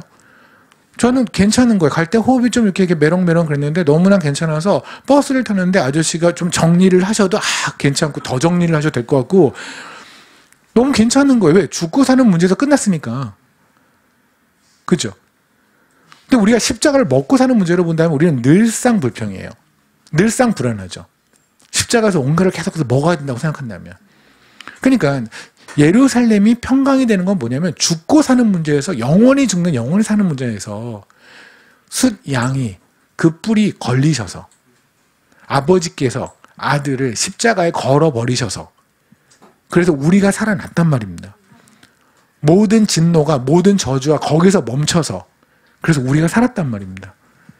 이것이 정말 아멘이 되어진다면 이것이 정말 믿어진다면 우리는 영원히 평강할 수밖에 없어요. 그래서 하나님께서 솔로몬에게 바로 성전을 지르는 건 다른 게 아니에요. 하나님께서 말씀하신 건 다윗은 자격이 되고 안 되고 솔로몬은 자격이 된다가 아니에요. 그 얘기가 아니에요. 둘 다 자격은 안 되죠. 하나님 말씀하신 건 뭐냐면 이 성전이라는 건 바로 형전에서 가장 우리가 배워야 되는 거, 느껴야 되는 건 뭐냐면 샬롬이라고, 평강이라고요. 그 평강은 단순히 그냥 우리가 명상하듯이 요가하듯이 느끼는 마음의 평안한 상태가 아니라고요. 여러분 평강이라든가 이런 걸 오해하지 마세요. 그냥 늘상 아무런 문제가 없이 그냥 칠랄래 팔랄래 그러면 정신이 나간 거죠. 그렇잖아요. 우리는 단 하루도 평강할 수 없어요. 단 하루도. 제가 한번 얘기를 했잖아요. 어떤 스님께서, 기억나시죠? 누군 기억날 거예요. 어떤 스님이 너무 세상 속세에서 사람들 미워하는 거예요. 미워해서 내가 진짜 다시는 누굴 미워하지 아니라 그래서 산속으로 들어갔대요. 산속에 들어가서 수도를 하는데 너무 자기가 이제 도를 깨달은 거, 난 누구도 안 미워하는 거예요. 사람이 없으니까 일단 어느 순간에 토끼를 그렇게 미워하고 있더래요. 뒤에 심어놓은 상추가 있는데 걔가 계속 토끼가 먹으니까 토끼를 그렇게 맨날 토끼를 미워하고 있는 거예요. 우리는 평강을 단 이 하루도 할 수 없는 존재들이에요. 아시잖아요. 근데 왜 하나님 우리한테 평강을 하라고 그랬을까요? 왜 우리는 평강할 수 있다고 했을까요? 우리 십자가를 봤을 때 우리는 무한히 평강하거든요. 그게 예루살렘이에요. 그런데 그러면 지금 사탄이 예뻐하는 예루살렘은 뭘까요? 십자가를 먹고 사는 문제로 봤을 때 그러면 사탄은 너무 좋아해요. 네가 진짜 나의 종이구나. 네가 나의 사랑이구나. 이러면서 예루살렘 우리를 너무 이뻐해요. 그죠? 이게 이 모양이죠. 우리는 지금 뭐를 하고 있냐면 원래는 하나님께서 우리의 나병을 씻으시고 하나님의 신부 삼았는데 다시 나병 옷을 주워 입고 다시 예전의 삶으로 하나님이 주신 양털과 삶이 아니라 세상에서 주는 양털과 삶을 삼아서 그대로 우리가 살아가고 있는 거잖아요. 그래서 성경에서 갑자기 네가 다시 옛날 신부로 갔구나. 내가 신부가 도저히 나올 수 없는 그 황폐한 곳에 내가 신부의 소리를 만들어냈는데 그 즐거운 소리를 만들었는데 네가 거꾸로 또 갔구나. 근데 왜 갔냐면 우리가 디르사 같아서 우리가 하나님께 깊이 들어가지 않고 그리고 이 예배가 하나님을 위한 예배가 아니라 나를 위한 예배가 되니 내가 주인공인 거죠. 그리고 예루살렘이 죽고 사는 문제가 아니라 먹고 사는 문제가 되어지니 이렇게 됐으니 우리가 다시 나병을 입게 된단 말입니다. 그런데 여기서 내버려 두실 하나님이 아니라는 거예요. 이게 너무 멋진 거예요. 세상은 그래요. 들추기만 해요. 지금 요새 막 정치권에 보면 그러잖아요. 얘 잘못했어. 뭐 반대만을 계속해요. 누구도 뭘 하자는 얘기가 없어요. 뭘 하자는 얘기도 그것도 별것도 아니고. 그죠? 근데 하나님은 그러세요. 네가 이렇게 해서 네가 인생을 망쳤어. 네가 지금 내가 신부 삼았는데 너 다시 세상에 가서 음란한 짓을 하고 있어. 라고 말씀하시고 그냥 손가락질만 하고 딱 끝내신 하나님이 아니라 오늘의 이 말씀이 이거잖아요. 아가서. 오늘의 말씀 아까 읽었던 거 있죠. 말씀 이거였습니다. 나는 내 사랑하는 자에게 속하였고 내 사랑하는 자는 내게 속하였으며 그가 백합화 가운데서 그 양떼를 먹이는도다. 아멘. 그 양떼를 먹이는도다? 무슨 말일까요? 요한복음에 보면 주님께서 스스로를 표현할 때 양의 우리라고 말씀을 하시죠. 전 진짜 지난번도 말씀드리고 계속해서 제가 기도하는 바는 여기 우리 팀지어스가 정말 한 번에 오시지 마세요. 감당이 안 되니까. 따로따로 해서 한번 케냐를 꼭 오셨으면 좋겠는데 제가 오시면 반드시 모시고 가고 싶은 데가 엔터펜이거든요. 사실 마살라니도 무지하게 모시고 가고 싶은데 나는 욕을 제가 엄청 먹을까 봐 그건 못하겠고 그러니까 엔터펜은 가면 거기 가면 뭐 그냥 자연스럽게 이제 양떼 뭐 우리를 보시게 될 거예요. 진짜 예쁘죠. 하얀 양들이 더러워요. 그렇게 더러워요. 이게 그냥 우리가 여러분이 멀리서 사진에서 보는 거 그냥 이쁘잖아요. 얼마나 꼬마 애기들 뭐 어린 양 막 더러워요. 진짜 냄새도 어마어마해요. 그래서 양떼 우리 안에를 들어갔다 나오면은요, 그게 누구든 양이 돼요. 양의 냄새가. 양의 우리는 뭘까요? 잠깐 들어갔다 나와도 냄새가 나는데 양의 우리는 어떨까요? 주님이 우리 그 냄새 다 맡고 있는 거예요. 우리 그 죄 냄새들. 우리가 생각하는 생각으로 짓는 죄, 몸으로 짓는 죄, 세상 사랑하는 모든 음란, 그걸 하나님이 다 맡고 계시는 거예요. 그런데 그럼에도 불구하고 저 같으면 차라리 얘네들 죽이든가 다 딴 데 보내버릴 텐데 그럼에도 불구하고 그 양의 우리에 가둬놓고 절대 안 내보내세요. 이들을 포기하지 않으세요. 그게 양의 우리예요. 아가서 4장을 보면 솔로몬하고 주님의 극명적인 그 용어의 차이가 있거든요. 뭐냐면 보세요. 1절에 보면 내 사랑 너는 어여쁘고 어여쁘다. 그죠? 이게 솔로몬이 하는 얘기예요. 너는 그냥 내 사랑 그래. 이거 다 내 사랑이라고 그래요. 그런데 8절을 보세요. 내 신부야. 9절을 보세요. 내 누이 내 신부야. 10절 보세요. 내 누이 내 신부야. 12절 보세요. 내 누이 내 신부야. 주님은 꼭 내 신부야 그렇게 부르세요. 세상도 우리한테 사랑하라고 불러요. 근데 세상은 절대, 솔로몬은 절대 신부야라고 안 불러요. 아가서에서 단 한 절도. 목동은 언제나 사랑아, 내 누이야, 내 신부야라고 불러요. 세상은 우리를 신부 삼을 마음이 없어요. 우리랑 결혼할 마음이 없어요. 그에게서 우리는 그냥 즐기는 상태예요.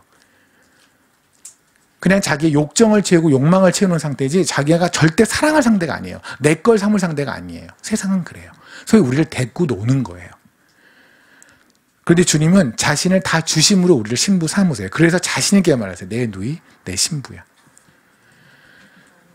이게 바로 뭐냐면 하나님께서 오늘도 이 양떼들을 이 역에 모아서 말씀을 들려주시고 우리 삶에서 우리의 마음을 통해서 어떤 상황을 통해서 네가 글로 가면 안 돼 하며 계속 이끌어 가주시는 거예요.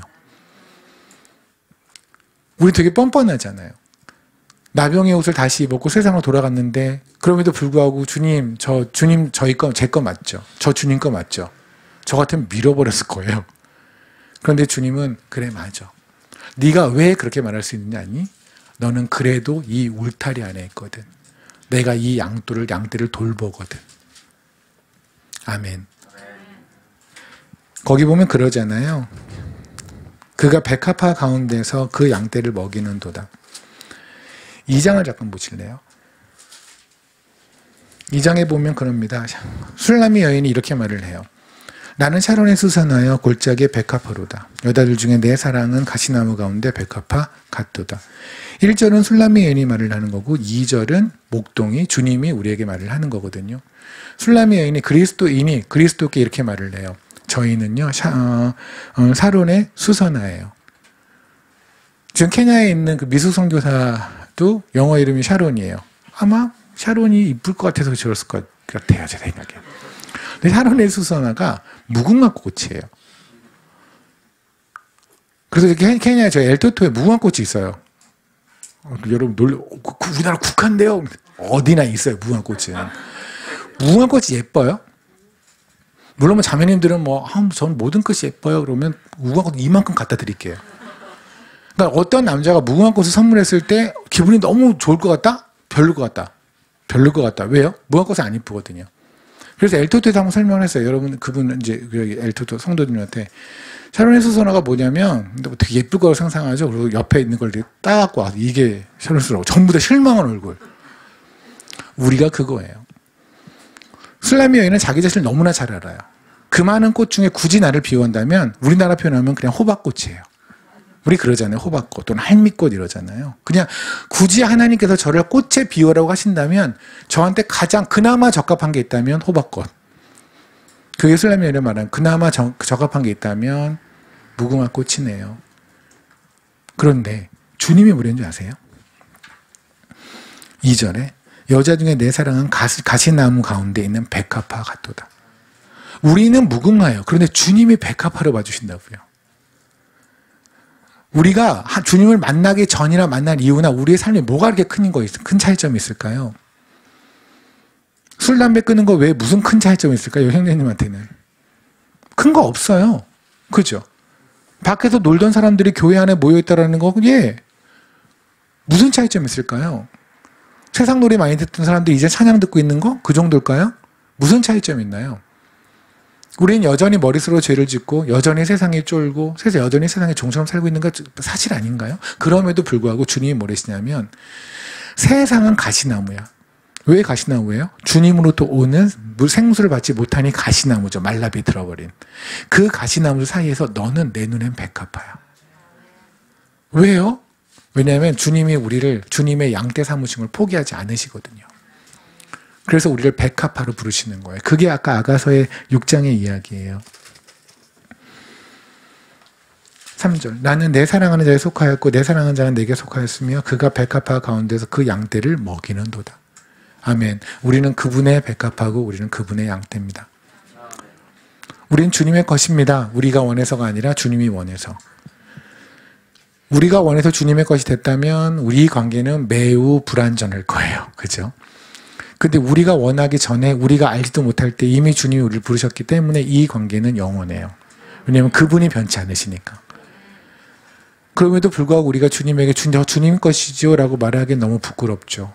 늘상 죄짓고 늘상 음란하고 그죠? 육체적으로도 음란하고 정신적으로도 음란하고요. 우리는 그렇게 못됐어요. 그냥 처음부터 끝까지 참 못됐어요. 우리는 하나님께 참 가혹해요. 우리는 우리 자신한테는 그렇게 관대한데 하나님한테는 너무 가혹해요. 너무 못됐어요. 이쯤 되면 하나님이 버려버리시는 게 맞아요. 그런데 안 그러세요. 다시 나병의 옷을 주워 입고 다시 세상으로 나가려고 교회 입구에서 안으로 절대 들어오지 않고 저기 버티고 있는 딜사들. 우리를 위해서 심장 빼서 죽으셨더니 이 십자가를 먹고 사는 문제로 보고 있는 것들. 십자가를 바라보며 주님 이거 주세요 저거 주세요 여전히 하고 있는 자들. 감사 1도 없는 것들. 진짜 감사될 게 뭔지를 모르는 것들. 죽는 자 살려놨더니 통장에 얼마 채워지면 그게 더 감사하다고 생각하는 것들. 이게 도대체 똥오줌을 구별하지 못하는 것들. 이쯤 되면 버리는 게 맞아요. 아니 우리가 주님을 우리가 아무리 100번 양보하고 생각해도 우리는 버려지는 게 맞아요. 근데 주님이 안 그러신대요. 여전히 여러분을 백합화로 보신대요. 여러분이 여전히 주님의 양떼래요. 주님이 그 양의 울타리의 문을 여실 마음이 없대요. 그 울타리 안에 계속 가둬두시겠대요. 그 주님에게 감사하며 살았으면 좋겠습니다. 그러면 우리는 그럼 어떻게 살아야 되는 걸까요? 어떻게 하는 게 될까요? 이유는 우리가 할 수 있는 건 딱 하나밖에 없어요. 이 말씀하고 마치겠습니다. 출애굽기 17장을 볼게요.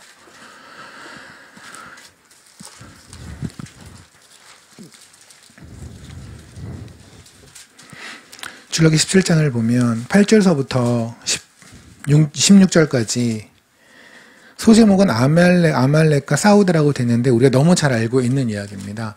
모세가 지팡이를 손을 들어올리며 이겼고 그리고 내리면 졌다 아시죠? 그렇죠? 그래서 옆에 있는 두 팔이 피곤하니까 이쪽에서 한 사람이 올리고 홀이 올리고 이쪽에서 아론이 올리고 그래서 했다라는 거 다 아시잖아요. 그래서 제가 예전에 어느 목사님께서 저를 데리고 어디를 가셨어요. 논산 훈련소를 제가 왜 갔는지 모르겠지만 그분이 가자고 그래서 갔어요. 갔는데 거기서 그 목사님이 앞에서 그 훈련생들한테 이제 그 군성교 하시는 분인데 말씀을 전하고 하는데 앞에 두 분의 집사님이 계셨는데 그분은 처음 찬양할 때부터 예배가 끝날 때까지 계속 기도만 해요. 두 분이. 딱 끝나고 여쭤봤어요. 근데 왜 그러시는 거예요? 그랬더니 이게 사탄이 있으니까 우리 손을 올리고 기도하면 이기고 내리면 지는 거니까 그래서 이 두 분이 기도를 해요. 그럼 다 기도를 해야 되지 않나? 되게 궁금했고 막 그런데 그거 아니라고 말하고 싶은데 아니라고 말하면 논산에 버릴 것 같아서 저를 다시 군대에 입소시킬 수 있을 것 같아서 그냥 네 그러고 왔거든요. 이게 우리 보통 이렇게 이해하거든요. 기도를 계속하면 이기고 그럼 우리는 이 기도만 하고 있어야죠. 그렇지 않아요?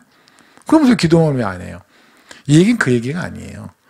우리가 보통 손을 이렇게 든다라는 이 모양 자체가 기도의 모양이니까 그냥 기도를 하면은 이기고 이 기도를 안 하니까 졌다라고 우리는 생각하는데 사실은 그 말씀이 아니라 9절을 보세요. 답은 9절에 있는데 모세가 여호수아에게 이르되 우리를 위하여 사람을 택하여 나가서 아말렉과 싸우라. 내일 내가 하나님의 지팡이를 손에 잡고 산꼭대기에 서리라. 그러니까 그냥 손이 아니라 하나님의 지팡이를 갖고 들어갔다고요. 이게 되십니까? 근데 모세 하나님의 지팡이 이야기는 다 아시죠? 지팡이를 던져드리면 뱀이 됐다? 그죠? 근데 저기 술사들도 뱀으로 만들었다? 그래서 이 하나님의 지팡이가 뱀 먹었다. 십자가잖아요. 그러니까 예수 그리스도, 모세가 들고 있는 그 지팡이는 십자가를 상징한단 말입니다. 그러니까 이 얘기는 뭐냐면 여러분 오해하지 마세요. 기도를 막 하니 이겼다가 아니라 십자가를 이렇게 들어 올렸어요. 그러면 밑에서 전쟁하는 사람들이 보겠죠. 저 위에서 십자가를 들어 올렸으니까. 근데 십자가를 내리면 뭐 안 보이겠죠. 그러니까 백성들이 십자가를 보니까 이겼다고요. 근데 십자가를 내려오니까 십자가를 못 보죠. 그러면 졌다고요. 그러니까는 하나님께서 아론과 혼을 시켜서 계속 십자가를 들게 만들었다고요. 그게 우리가 할 일이에요. 이건 단순히 교회에 있는 뭐 목회자, 목자, 교회만의 얘기가 아니라니까요. 그게 아니라 우리가 옆에 사람이 만약에 십자가를 못 보고 있으면 십자가를 보여주라고요. 아까 우리 에베네셀 얘기했잖아요. 하나님의 도우심이 거기에 임하는 건 다른 게 아니에요. 그가 십자가를 못 보고 세상에 취해서 세상에 두려워서 압도돼서 예배자인 거 까먹고 그리스도인 거 까먹고 살 때 그 앞에 십자가를 보여주시라고요. 그러면 그가 맞아. 내가 이렇게 살아났지. 주님이 이렇게 하셨지가 생각나면 예배자로 회복될 거란 말입니다. 그게 이기는 거예요.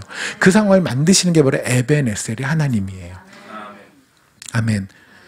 우리 지난 시간에 약속했었잖아요. 서로에게 돌아오고 돌아오라 하자. 서로에게 십자가 보여주세요. 만약에 혹시 교회에서 힘든 일이 있거나 성도끼리 힘든 일이 있거나 그럴 때 서로한테 십자가 보여주세요.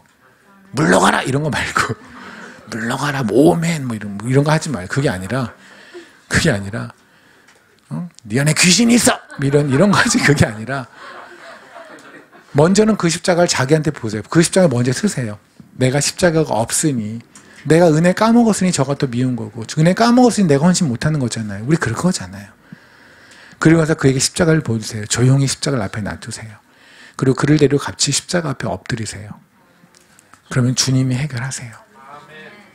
십자가로 해결하지 못할 거는 세상에 없어요. 십자가가 회복시키지 못하는 예배자는 없어요. 오늘 조나님께서 선곡하신 찬양 중에 십자가로 우리 돌아가는 거예요. 거기서 점점점 나가는 거예요. 그게 답이에요. 아멘. 말씀 마치겠습니다. 오늘 우리가